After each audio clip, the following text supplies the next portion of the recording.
In the desert, most cities begin as a struggle against distance. But this one began as a line, not a neighborhood, not a skyline, not a settlement growing slowly around water, trade, or memory. A city was imagined here as one continuous stroke, a blade of urban life drawn across one of the harshest landscapes on Earth.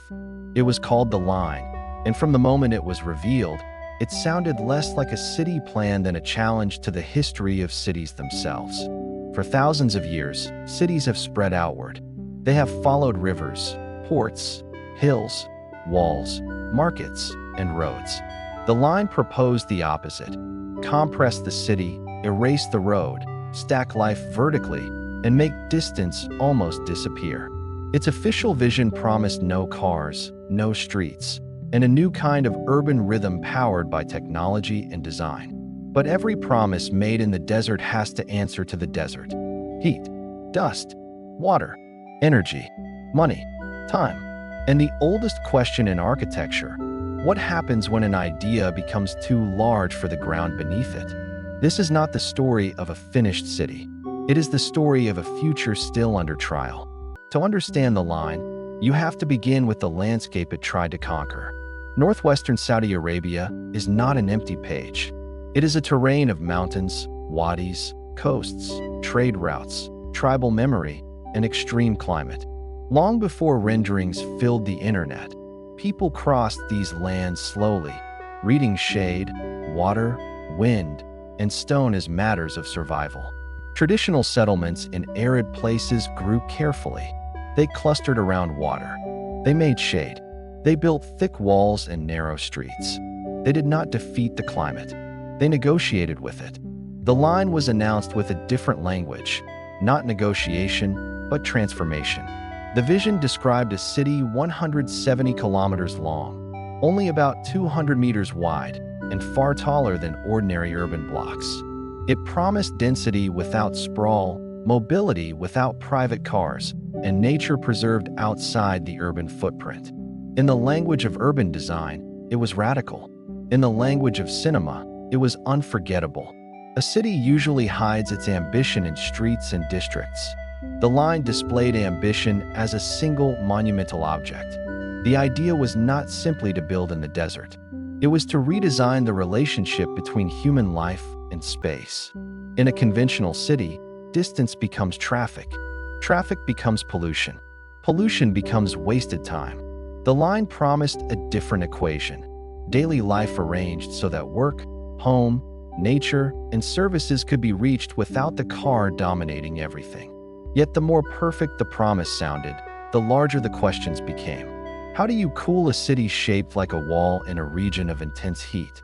How do you move people, materials, water, energy, waste, and emergency services through a settlement stretched farther than many national capitals are wide? How do you create spontaneity, community, and memory inside a place planned with almost total precision? A city is never only architecture. It is habit, accident, conflict, ritual, silence, and surprise. That is why the Line became more than a development project. It became a test of what the 21st century believes a city should be. At its center was a powerful dream: to escape the failures of modern urban sprawl. Many modern cities grow by consuming land. The Line claimed it could grow by compressing it. Instead of endless roads, it proposed vertical layers of living, work, leisure, movement, and nature. Instead of an expanding map, it offered a controlled section, a slice through the future. But compression creates its own pressure. A city that is too spread out can isolate people. A city that is too controlled can do the same in another way.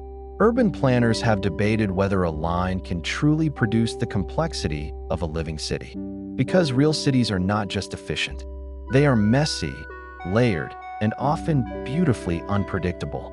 The Line asked whether technology could replace centuries of urban evolution with a single master plan.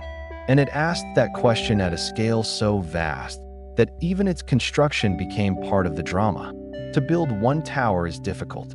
To build a continuous urban structure across desert terrain is another category of ambition.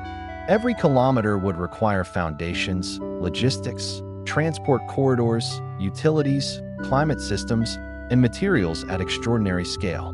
Even before residents arrive, a megaproject must become a temporary city of workers, roads, ports, machines, camps, and supply chains. Steel, glass, concrete, water, power, and skilled labor all have to reach the same unforgiving landscape. This is where the cinematic image meets the industrial reality. The more beautiful the rendering, the more invisible the work behind it becomes. The line also belongs to a longer history of planned cities, ideal cities, and utopian geometry. From ancient ceremonial avenues to imperial capitals, rulers have always used urban form to express power. Straight lines can suggest clarity. They can also suggest control. The line's geometry is part of its message, a future not grown organically, but commanded into shape. That is why it fascinated architects, investors, critics, environmentalists, and ordinary viewers around the world. Some saw a bold answer to climate change, urban sprawl, and car dependence. Others saw a warning that the dream of total efficiency can become detached from human nature. The truth may be more complicated than either praise or dismissal. The line is both a real construction effort and a powerful symbol, a mirror reflecting our hopes and anxieties about the future. Its official language speaks of sustainability, mobility, preservation, and new ways of living.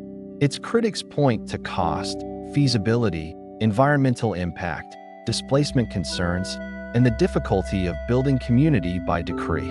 A responsible story has to hold both realities at once, ambition and uncertainty.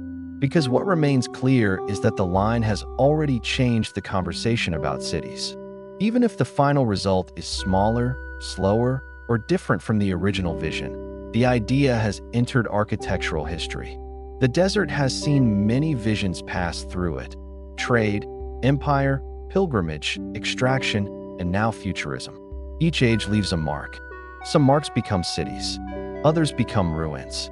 Others become questions. The line may someday become a lived place, with homes, gardens, transit, voices, routines, and memory.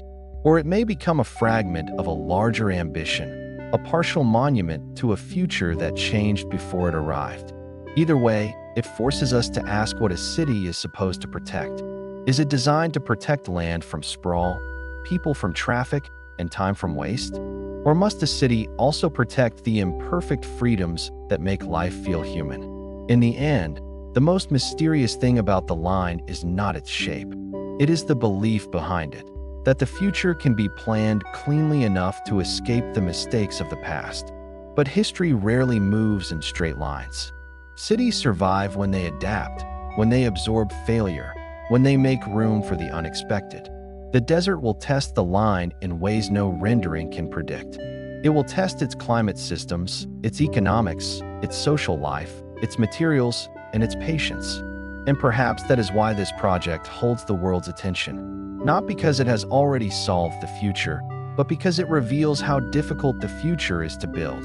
The line is a promise, a warning, a mirror, and a question drawn across the sand. And somewhere beyond the renderings, beyond the announcements, beyond the perfect geometry, the desert is still waiting. For the Golden Atlas, this is where the journey remains unfinished, not at the end of the city, but at the beginning of the question.